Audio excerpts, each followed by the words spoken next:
Hi everyone, greetings from National Skills Network, and we have with us today Mr. Shiladitya Samaddar, who is the Principal Lead Operations at Tata STRIVE.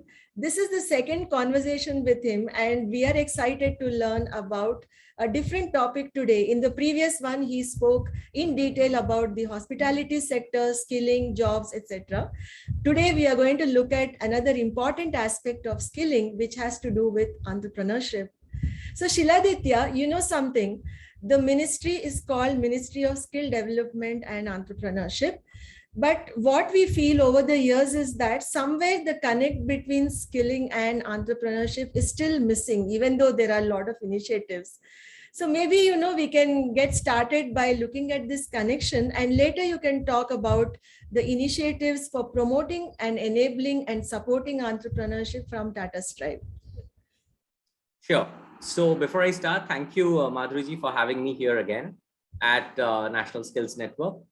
And yes, you rightly pointed out, if I consider that Ministry of Skill and Entrepreneurship has to be an integral part of it, but we must understand that if I have to compare the two, that which is comparatively more easier, skilling a person or making a person entrepreneur, the latter one is much more difficult.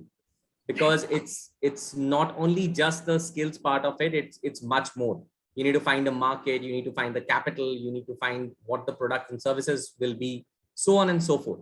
So I do understand, and I'm cognizant of the fact that it is a more difficult path to tread. And maybe that's one of the reasons that there are more skilling initiatives than what we can do in entrepreneurship. Having said so, there are multiple opportunities presently that the government provides. We have NIESBUD, which speaks about and trains on entrepreneurship. We have entrepreneurship becoming an integral part of the placement processes. Now, each and every partner also not only presents that how many of them were employment related or linked placement, they are also coming forward and saying that how many of them have become entrepreneurs. So slowly and gradually, see, it's a two-way process. As more and more people try to become something, the ecosystem develops, providing the materials and the needs and sufficing the requirements. And as there is more demand, people would come forward too. The biggest challenge in entrepreneurship is to motivate somebody to take the plunge, and for the motivated ones to get the initial seed capital to take the plunge. So there are these two things which go hand in hand. But I think the ministry has taken some baby steps, or there have been initiatives which have been taken. I would see it in totality. I wouldn't really say that let's look at Ministry of Skill Development and Entrepreneurship in isolation, but let's look at the overall totality of how the ecosystem works. At one part of it, we have organizations like NIESBUD, which are coming out with entrepreneurial courses. We have the government coming out with skill loans. We have the government coming out with Atal Yojana, where MSMEs can get the seed capital. We have Pradhan Mantri Kaushal loans, which comes out. They have their seed capital limits. Now, I understand that they might come in very small levels. We may have it at, so they call it the Shishu and the Kishore and so on and so forth. So they may not be sufficing with the initial seed capital that a business may require or an enterprise may require to set up. But at least there are certain things which are being done. What is more important is at a collective level, the cohesive awareness that entrepreneurship can be a viable solution. And we need to kind of motivate the entrepreneurs who have come in, make them brand ambassadors, make them examples for others, so that people can get the courage to do the work.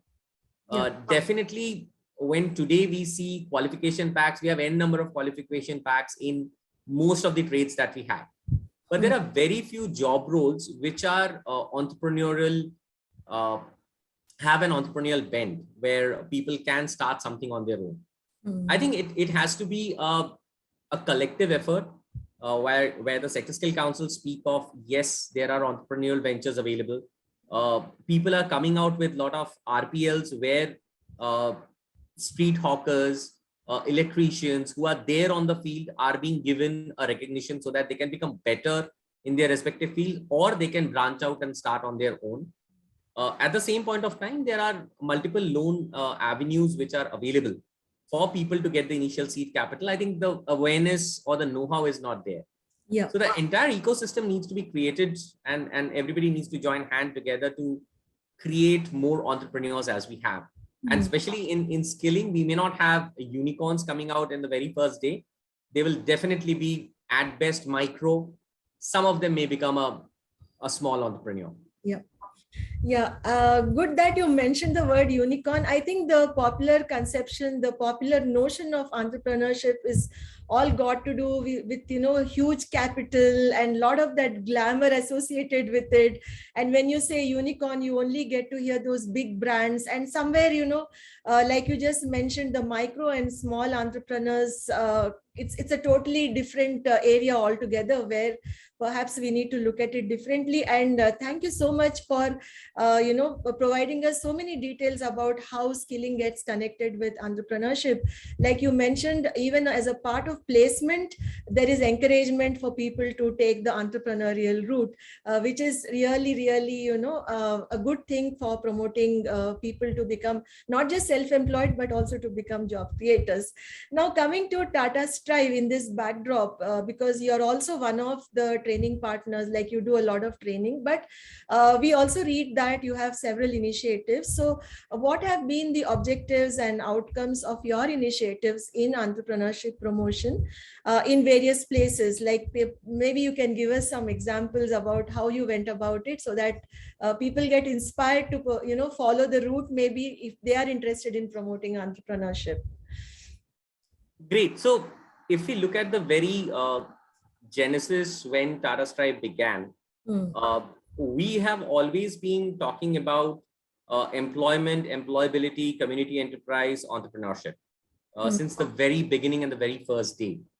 And it has been something which has been there ingrained in everyone in Tata Strive, that we need to have a certain focus on entrepreneurship.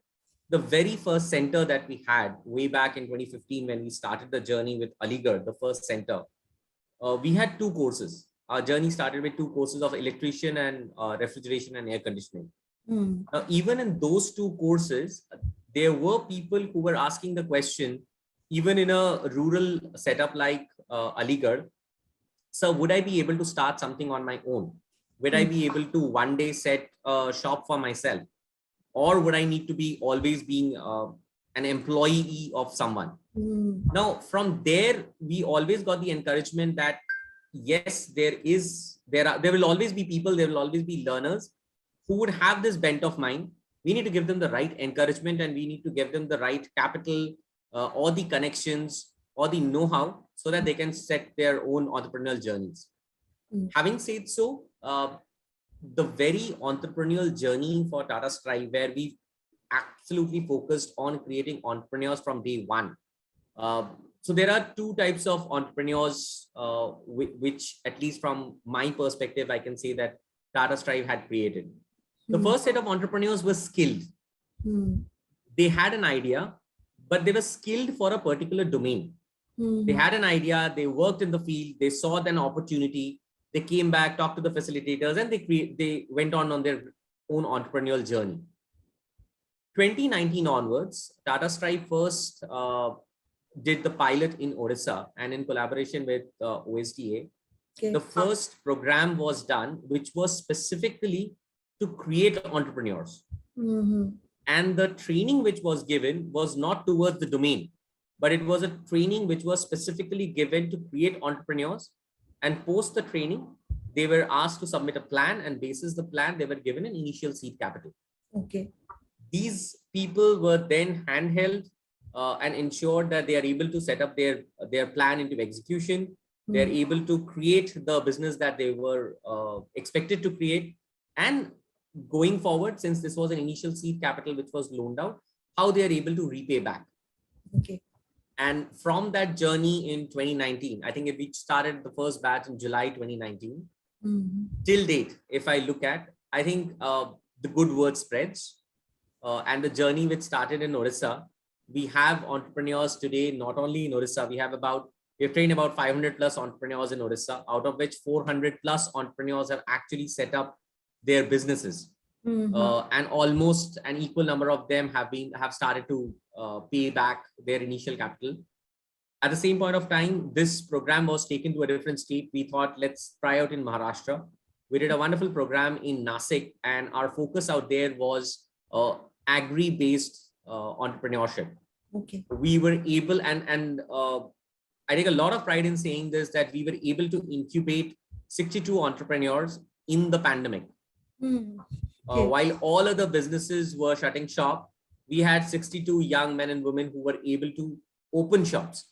And they were, since they were within the agri domain, they had certain liberties. There are essential services. They were wholesalers of fruit.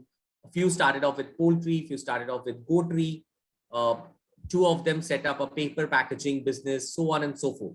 Now, because the entire set of businesses were towards food, towards agri, towards packaging, logistics, they had certain permissions available to them during the pandemic. Okay. But even better, all 62 of them have been able to set shop, and almost 100% of them have started repaying. So that this too gave us a lot of encouragement. So we said, let's try out something even more ambitious. And with another partner of ours, we started and entered the domain of automotive sector entrepreneurs. And happy to share with everyone that we had the first 14 entrepreneurs who were evaluated with one of our partners and given the initial seed capital.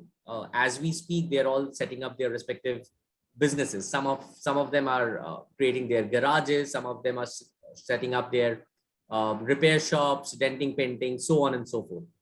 But this entire totality, which started from one center and then a one pilot project in one particular state, today we have our EDP facilitators, entrepreneurship development program facilitators, going to Assam, Odisha, Maharashtra, Nasik, Bangalore, and Gujarat. Okay. And I see a lot of potential, and I see this growing further. Yeah, I think these are really heartwarming stories of entrepreneurship because perhaps, you have seen how you can get all the support that these people need, right from, because entrepreneurship, as you know, is not just the capital and the market, but also the psychological, the mental, all these skills are also needed. And I'm sure they have got that kind of support also from Tata STRIVE. Now, besides all these initiatives, is there something that you can abstract from the experience you had in taking up all these initiatives and facilitating, providing support, etc.? And like you said, there are a lot of success stories, in different states wherever you tried this model. Is there something you can extrapolate or abstract which can be, taken away like by others who are interested in probably taking the same route and helping, their trainees also become entrepreneurs? I would say there are certain unmissable characteristics in the entrepreneurship development journey, or in the process of creating entrepreneurs. As facilitators or as people who would be able to evaluate a plan, the person standing in front comes with a lot of passion, comes with a lot of optimism and hope. And at the same point of time, we need to be very grounded and realistic in explaining this person that what should be his journey all about. Now, while doing so, I think 4 important factors need to be always considered and explained to the entrepreneur. Because in my evaluation of all the projects that we have done, and the entrepreneurs I speak with our beneficiaries and people we speak with, more often than not, these are the reasons for their failure. There can be multiple reasons, but these 4 become very critical. Number 1, and this is most important, while the person is presenting the plan, please, one need to try and explain them what is the need of a good plan. Many a times, and what is a business plan is an entire process, but the person needs to spend time in planning. I often see people who have a very hurry of execution. I come and see a lot of business plans which says, let's do something in the next 15 days and I'll be able to earn X amount of money. Yeah. Let's do something in the season of Diwali and let's do. things like business plans, like if I'm making 20 candles today, is it sustainable? Do I have demand? If I make 20 pieces of a certain product and sell it in the market, do I really have demand? Yeah. So my first submission to everyone who listens and hears to NSN, spend time in planning. And never be so much in love with your plan that you can't discard it. If you're talking to an expert, if you're talking to your mentor, they have been there and done that. If they're saying that there needs to be a certain amount of tweaking that needs to happen, please do so. That's number one. Spend time in planning, very critical. Number two, market linkages. Whether it is the forward linkage or the backward linkage, both are extremely, extremely critical. You should know if you're going to create a product or a service, where is the market? Who is going to come and buy it? How do you take it to the market? Who is going to be a logistical partner? Where are your suppliers? Who is going to give you it at the best price? These are very critical. Often we see people either assume one or estimate by the basis that there are 5 electricians in this place, so there is a lot of demand, I will be the 6th one. The third very critical and important thing, look for long-term sustainability. See, you are borrowing capital, you're borrowing money from an establishment or an organization, for all you know, maybe an angel investor, anyone, a VC, so on and so forth. Now, these are people who would require the money back at a certain period in time. So don't look at short term, look at long-term sustainability. What is in demand today? Would it have demand 6 months down the line, 1 year down the line? Look at the market. Is the market big enough that you can survive? These are factors which are very, very critical. And the last one, which I often see, the biggest devil is the OPEX. People will always do a great job in ascertaining their capital expenditure. I need X number of machine, I need land, I need this, I need that, I need 2 people to work with me. I'm sorted, I need this much amount of money. What often gets missed is what are the operating expenses that you'll have. The operational expenses, operating expenses are the most critical one. It's the 5th month salary that you have to pay troubles you the most. It's the 6th month or 7th month electricity bill that you suddenly realize is rising. It's the vendor's payment which is rising. So whatever are operational expenses, estimate them for a good 12 months. Look into what is your break-even period and see to it that if this is my initial capital that I'm borrowing, I should also have a mechanism that I can cope up with my break-even period. It can be different for every trade. It can be in 18 months, 12 months, whatever it is. But do I have enough to traverse that journey? These 4, if you have, I think you have a fair amount of chance that you will see light at the end of the tunnel. I think these 4 points are very, very important, and I can associate with them myself, being an entrepreneur, having lived through some of these things myself, and it's absolutely important, no matter which type of business, one is starting. At the same time, also this entire ecosystem you already spoke about in the beginning, when we like say you already spoke about incubation as well, but still we are at a stage where when we talk about incubation, it's mostly big enterprises, like it's all very formalized, the formal sector, the IT sector, or some part of manufacturing. I think that kind of thought process still has to come into this. And you were also mentioning the community kind of initiatives from Tata's, which promote entrepreneurship. So I think these are also important things. Perhaps there could be incubation support as well, combining all these things as well. See, one is, like you said, people are excited, they are motivated, they want to start, and they get started, so they have their startups. But to encourage youth, to encourage children in school and all, to change their mindset, I think this has also got so much to do with mindset, where everybody thinks a job is what one should be getting, and a stable job, secure job. Entrepreneurship is totally opposite. So what do you think can be done as measures to be taken, in the education curriculum at the school level, college level? Is there something which you feel, should be added so that at least some part of this mindset grooming, or the kind of temperament you should have. I think these should be taken care, along with family support. I think so. True. Again, I reiterate the fact that entrepreneurship is a journey. Uh, to become an entrepreneur, there has to be multiple factors in place when you actually take the plunge. Having said so, yes, at Strive, we do have one of the modules which we train, and which is common for irrespective of which course you are doing. Everybody undergoes this particular module, and we call it entrepreneurial mindset. Okay. We try and explain to them that it is not that it is something or a subject which is going to be taught. It is more about the way you prepare your mind, the right attitude, your optimism, and knowing what skills can be done, your eyes to find the problem, and then reciprocate the problem with a solution. And then this solution can be looked into, that is this solution having a value? If it is, then what value I'm giving it to the customer, and then what money I can earn from it. Yeah. This simple journey of solving a problem, or first identifying a problem, solving it, and the solving, creating a value, what value then I derive, and then creating a business out of it, is mostly about the attitude that you live in and the communities that you stay in. We have seen in one of our Mumbai centers, and this is very surprising. We had two of our learners who were part of an auto technician course. Okay. The next classroom to the auto technician is a hospitality classroom.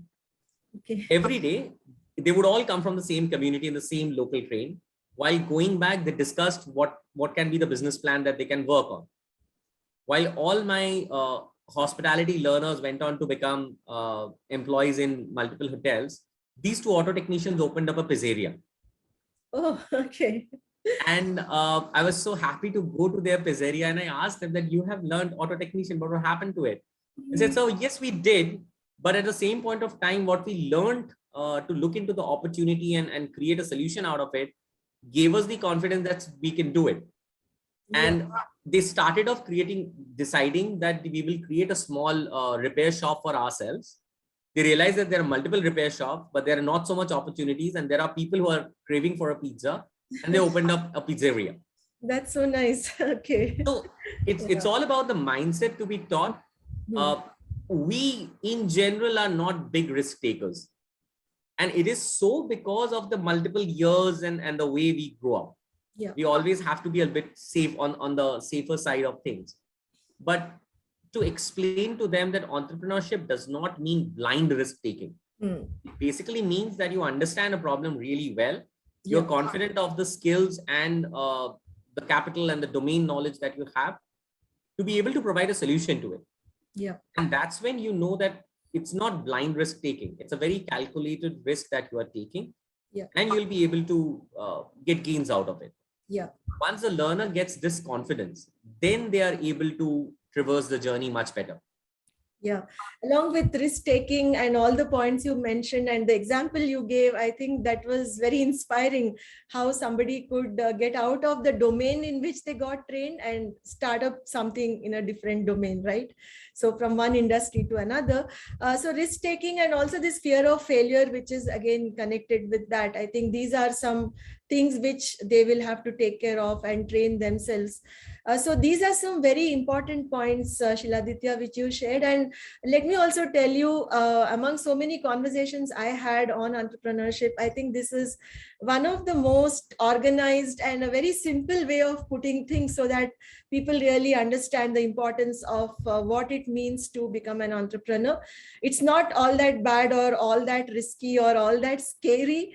Absolutely. I often tell people, and whenever I have to explain somebody, I say how complicated the thing must be if 8 out of 10 people will spell it wrong. Okay, definitely you ask random 10 people to spell the word entrepreneur or entrepreneurship, and definitely an E goes missing or a R goes missing. So I start in a very lighter note by saying that just imagine how difficult the task would be if the spelling is so difficult. Having said so, it is not that difficult. Yeah. It's just about the mindset, the optimism, very good planning, and a strong support system. That's all that it requires. Yeah. And I think along with it, the resilience to bounce back or get into a job if it is not working, right? I think we should also be prepared for that. It's not like I stick to my thing and then, of course we try to make it work, but there's nothing wrong if somebody feels that, okay, if it's not working, there are other avenues. So I think if we are training ourselves every day to think like this, but definitely we have to make our initiative, our startup work. But if it is not working, there are other avenues, there are collaborations, there are so many other things. So I guess this is what needs to be conveyed to a lot of people who feel that it's a big risk, and like you said, there are many other factors to it. Now, in addition, is there something which you want to convey through our platform, maybe to young people, as closing remark or a closing comment about all that we discussed so far about entrepreneurship, and connect it with skilling? I would put it very simply that even I have tried becoming an entrepreneur, and I would say that at that point of time there was only that much of appetite of risk that I could have taken, and I moved out and I do what I do. But at the same point in time, if you have decided to move on to your entrepreneurial journey, know what you intend to do, know your domain, learn about your domain. Yeah. The good thing about the example that I gave about these two auto technicians becoming a owner of a pizzeria, they decided to go and work in a pizzeria for a few days. One of them interned with pizza outlets for a few days, and the other one was a delivery boy for pizza. So they worked there. Get your hands dirty in what you intend to do. There is no other way that I have ever heard, read, or know, that unless and until that you have done it yourself, you have got into the field, got your hands dirty, that you'll be able to succeed. Yeah. So number one, get the domain skills on whatever you intend to do. It may or may not be from your field of expertise, but if you intend to start your journey on a certain field, get your hands dirty in it. Secondly, you don't have to be there doing that. As you rightly said, even in multiple locations, we have been starting our journey with a particular organization. Over a period of time, we learn, we mature, and then at a certain point in time, we may move to another organization. Yeah. Similarly, it is a journey. If you think that it is not working out for you, you don't have a support system, you may have planned brilliantly, but at execution, you realize that there are certain instances which are not kind of conducive for you to become successful. No problem. There's no shame in trying, failing, and then moving on. Yeah, it's perfectly fine. You have tried. That's a big thing. Not everyone aspires or tries to be. Yeah. So go ahead and try. There's no harm in failing. That's perfectly fine. Yes, you will lose a bit of capital. You will lose a lot of courage. You will lose a lot of hope, a lot of night's sleep, but it's okay. You will be much more wiser at the end of the entire experience, and whatever you're going to attempt next, you'll be doing with the wisdom of your last failure. Yeah, I think that was very honest and from the heart, and I am sure this message carries a lot of hope, and also it will inspire a lot of people to understand basically about entrepreneurship, which is not just doing business. It's much more than that. Like you mentioned about solving a problem and many other things, domain knowledge and so forth. So let's hope that many people who are undergoing skilling programs explore this route as well, provided they are able to meet some of the points, or they are able to address some of the issues that you have just mentioned in your talk.